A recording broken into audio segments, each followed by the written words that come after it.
حضور صلی اللہ علیہ وسلم کے بیٹے کی وفات۔ سن 7 ہجری میں ہمارے حضور صلی اللہ علیہ وسلم نے دین کی دعوت کو آگے بڑھایا اور اس وقت کے بڑے بڑے بادشاہوں کے نام خط لکھ کر انہیں دین کی دعوت دی۔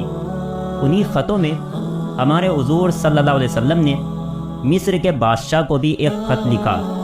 اس خط کو لے کر ایک مشہور صحابی حضرت حاتب اس بادشاہ کے پاس پہنچے۔ اس بادشاہ نے خط کو پڑھا اور حضرت حاتب کا بہت اکرام کیا، لیکن اس نے اسلام قبول نہ کیا۔ جب حضرت حاتب واپس آنے لگے تو اس بادشاہ نے اپنے علاقے کی 2 خوبصورت لڑکیوں کو ان کے ساتھ کر دیا اور کہا کہ یہ دونوں لڑکیاں میری طرف سے حضور صلی اللہ علیہ وسلم کی خدمت میں پیش کر دینا کہ حضور صلی اللہ علیہ وسلم ان سے نکاح کر لیں۔ اور ساتھ ہی اس بادشاہ نے حضرت حاتب کو ایک خط بھی دیا اور اس میں لکھا کہ اے اللہ کے رسول، یہ دونوں لڑکیاں میں آپ کی خدمت میں بھیج رہا ہوں۔ یہ دونوں بہت اونچے خاندان کی ہیں۔ ان دونوں لڑکیوں میں سے ایک کا نام حضرت ماریہ قبطیہ تھا اور دوسری کا نام حضرت سیرین تھا۔ واپسی پر راستے میں ان صحابی نے ان دونوں لڑکیوں کو اسلام کے بارے میں بتایا تو یہ دونوں مسلمان ہو گئیں۔ اللہ تعالیٰ نے ان دونوں کو خوبصورتی کے ساتھ ساتھ اچھے اخلاق کا بھی مالک بنایا تھا۔ حضرت حاتب نے ان دونوں کو حضور صلی اللہ علیہ وسلم کی خدمت میں لا کر پیش کیا۔ حضور صلی اللہ علیہ وسلم نے حضرت ماریہ کو اپنے لیے رکھ لیا اور حضرت سیرین کو حضرت حسان کی ملکیت میں دے دیا۔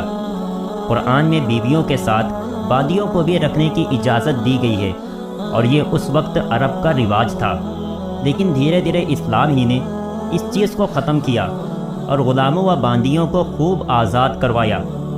حضور صلی اللہ علیہ وسلم نے حضرت ماریہ کو اپنے پاس رکھ لیا اور پھر 2 سالوں کے بعد حضرت ماریہ کے پیٹ سے حضور صلی اللہ علیہ وسلم کے لڑکے حضرت ابراہیم کی پیدائش ہوئی۔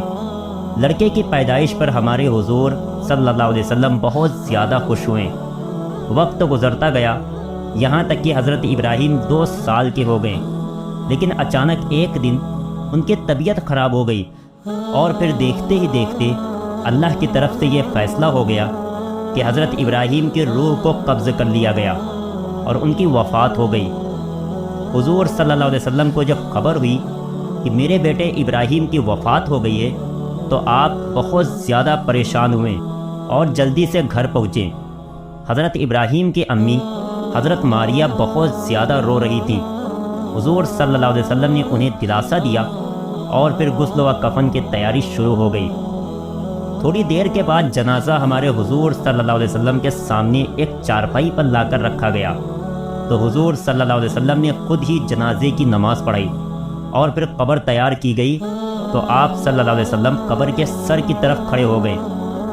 حضرت فضل اور حضرت اسامہ نے حضور صلی اللہ علیہ وسلم کے بیٹے ابراہیم کو اٹھا کر قبر میں اتارا تو جس وقت حضرت ابراہیم کو قبر میں رکھا گیا تو ہمارے حضور صلی اللہ علیہ وسلم کی آنکھوں سے آنسو بہنے لگے اور پھر آپ صلی اللہ علیہ وسلم نے بہت زیادہ پریشانی کے عالم میں فرمایا کہ اے ابراہیم، موت کا وعدہ تو سچا ہے اور ہم میں سے ہر ایک کو ایک دن مر کر جانا ہے۔ اگر ایسا نہ ہوتا تو اے ابراہیم، تمہارا غم ہمیں بہت زیادہ ہوتا۔ اے ابراہیم، تیری جدائی کی وجہ سے میری آنکھوں سے آنسو بہ رہے ہیں، میرا دل غمگین ہے، مگر میں اپنی زبان سے کوئی ایسی بات نہیں کہوں گا کہ جس سے میرا رب ناراض ہو۔ حضرت ابراہیم کو دفن کرنے کے بعد اچانک آسمان پر سورج گرہن ہو گیا اور پورا سورج چھپ گیا۔ اس زمانے میں لوگ سمجھتے تھے کہ سورج گرہن کسی کی موت کی وجہ سے ہوتا ہے، تو صحابہ اکرام کہنے لگے کہ آج کا سورج گرہن ہمارے حضور کے بیٹے ابراہیم کی وفات کی وجہ سے ہوا ہے۔